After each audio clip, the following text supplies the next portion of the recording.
आज हम लोग पढ़ेंगे क्लास 8 मैथ में चैप्टर 2 वर्गमूल। आज हम नया चैप्टर स्टार्ट कर रहे हैं जो है वर्गमूल, जिसको इंग्लिश में कहते हैं स्क्वायर रूट। वर्गमूल पढ़ने से पहले हम पढ़ेंगे वर्ग। वर्ग क्या होते हैं?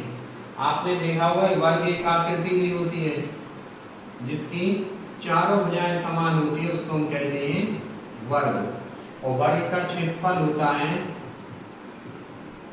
भुजा का स्क्वायर। भुजा का स्क्वायर मतलब इसकी जैसे हमने मान ली 4 है भुजा, तो सभी भुजाएं समान है और हम भुजा मतलब 4 का स्क्वायर कर देंगे तो इसका क्षेत्रफल निकल आएगा। इसका क्षेत्रफल ये जो पूरा है वो निकल आएगा 16। ठीक है। अब यहाँ पे वर्ग कैसे निकालते हैं? तो यहाँ पे अगर किसी संख्या का आपसे वर्ग पूछा जाए, ये तो हमने आपको एक आकृति का निकाल दिया वर्ग का क्षेत्रफल, मगर किसी संख्या का वर्ग पूछा जाए, यदि आपसे पूछा जाए कि 2 का वर्ग निकालिए, तो 2 का वर्ग निकालने के लिए हम क्या करेंगे? उसी संख्या का उसी संख्या में गुणा कर देंगे तो वो बन जाएगा वर्ग।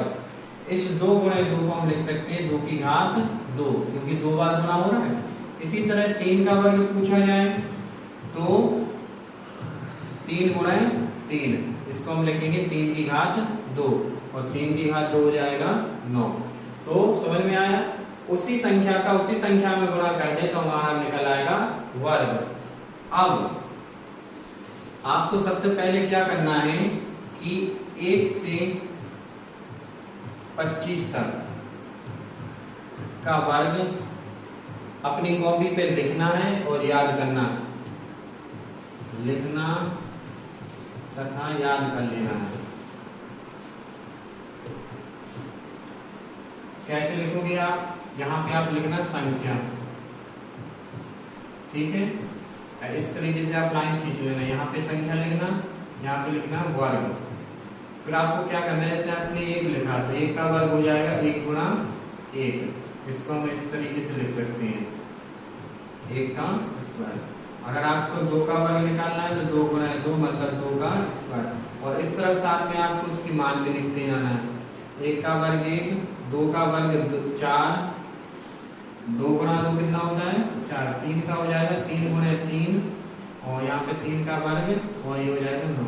जब आप लिख लोगे तो आप फिर लास्ट में आप पहले सबसे पहली बार ऐसे लिखना कॉपी पे, फिर आप 2 या 3 बार इसको मिटा लेना। सीधा आप लिखना कि 1 का वर्ग 1 होता है, 2 का वर्ग 4, 3 का वर्ग 9, 4 का वर्ग 16, 5 का वर्ग 25। इस तरीके से आप 25 तक वर्ग लिखेंगे और याद करेंगे।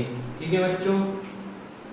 अब देखिए यहाँ पे आपसे पूछा जाए कि परमी संख्या का वर्ग बताइए, जैसे 2/3 का वर्ग बताना है आपको, तो 2/3 का हम क्या करेंगे 2/3 में गुणा कर देंगे। तो इसको हम इस तरीके से भी लिख सकते हैं 2/3 का वर्ग, और गुणा करने के तो 2 दूनी 4, 3 का 9।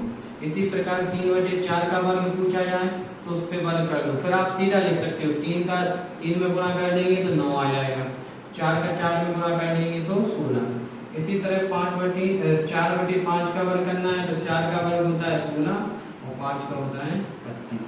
यदि मान लो माइनस में संख्या दी हुई है -2/5, तो इसका वर्ग करना है तो क्या करेंगे? देखो बेटा, इसको हम -2/5 और गुणे -2/5 लिख देंगे। माइनस से माइनस प्लस हो जाएगा, 2 का 2 में गुणा हो जाएगा 4 और 5 का 5 में गुणा हो जाएगा 25। मतलब किसी माइनस की संख्या का भी आप वर्ग करोगे तो वो प्लस की आएगी।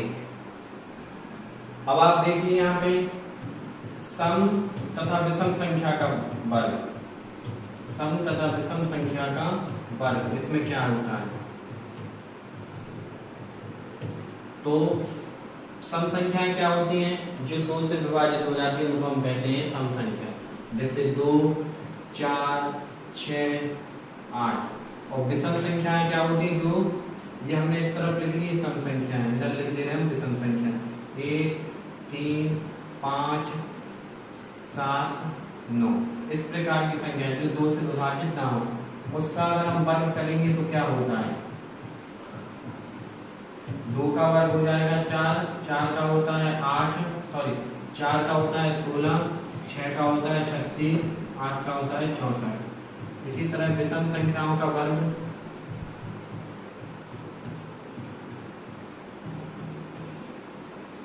1 का वर्ग 1 होता है, 3 का वर्ग होता है 9, 5 का होता है 25, 7 का होता है 49, 9 का होता है 81।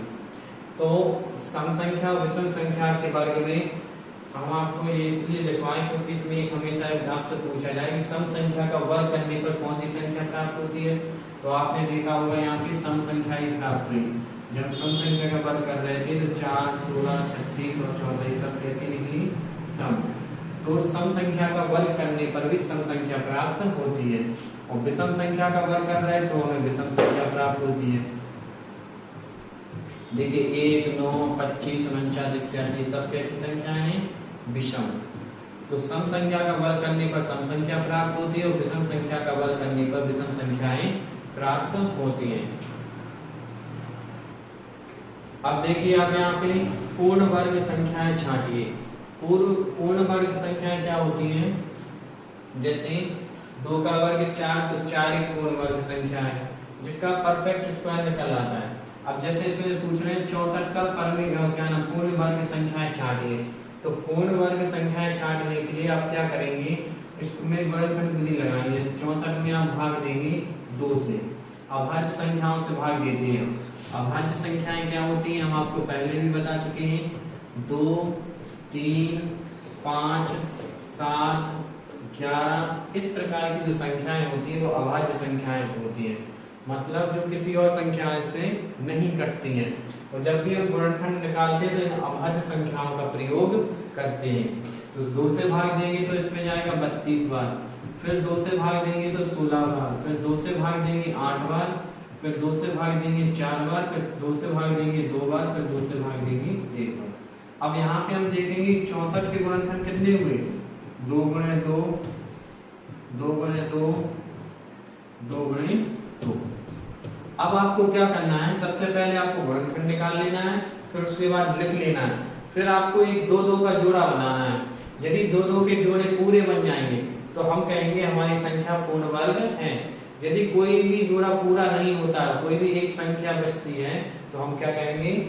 पूर्ण वर्ग संख्या नहीं है। जैसे एक जोड़ा ये बन गया 2 और 2 का, एक ये, अब कोई शेष तो नहीं बचा। और इस जोड़े में से हम क्या करेंगे?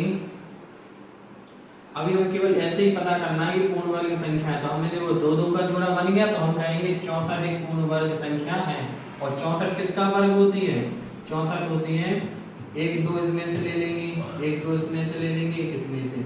2 गुना 2 कितना हो गया? 8। इस पे हम लगा देंगे वर्ग, तो ये होता है 64 होता है 8 का वर्ग। ठीक है बेटा। अब इसी तरीके से 121, तो 121 के जो गुणनखंड होते हैं वो केवल 11 से कटते हैं।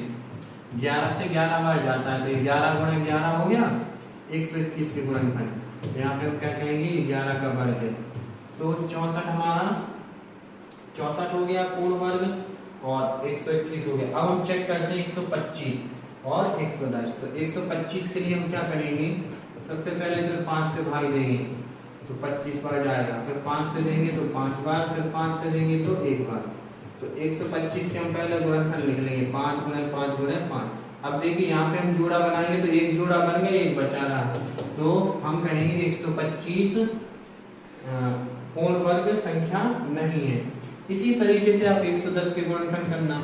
110 में हम क्या करेंगे? भाग देंगे, पहले 2 का देंगे तो 55 बार जाएगा, फिर 5 का देंगे तो 11 बार, फिर 11 का देंगे तो 1 बार। तो हम 110 के हम गुणनखंड करते हैं 2, 5, 11। ये निकाल लिए। देखो ना तो 2 का जोड़ा बनना है, ना 5 का बनना है, ना 11 का। जोड़ा उसी संख्या का उसी संख्या से बनना चाहिए, तभी हम उसको जोड़ा कहेंगे। यहाँ पे ऐसा नहीं कि 2 और 5 आपने इकट्ठा ले लिया कि आपका ये जोड़ा बन गया, ये नहीं। 2 का 2 से, 5 का 5 से, 11 का 11 से। यदि नहीं है तो हम क्या कहेंगे? 2 बचा हमारे पास, एक 5 बचा और एक 11, तो ये पूर्ण वर्ग संख्या नहीं है। और 81 होता है 9 का वर्ग और 36 होता है 6 का वर्ग, तो ये पूर्ण वर्ग संख्या है, मगर ये दोनों पूर्ण वर्ग संख्याएं नहीं है। ठीक है बच्चों। तो बच्चों आज के वीडियो में आज हम इतना ही रहने देते हैं कि पूर्ण वर्ग संख्याएं छांटना हम सिखा लिया। अब हम अगली वीडियो में आपको वर्गमूल निकालना सिखाएंगे।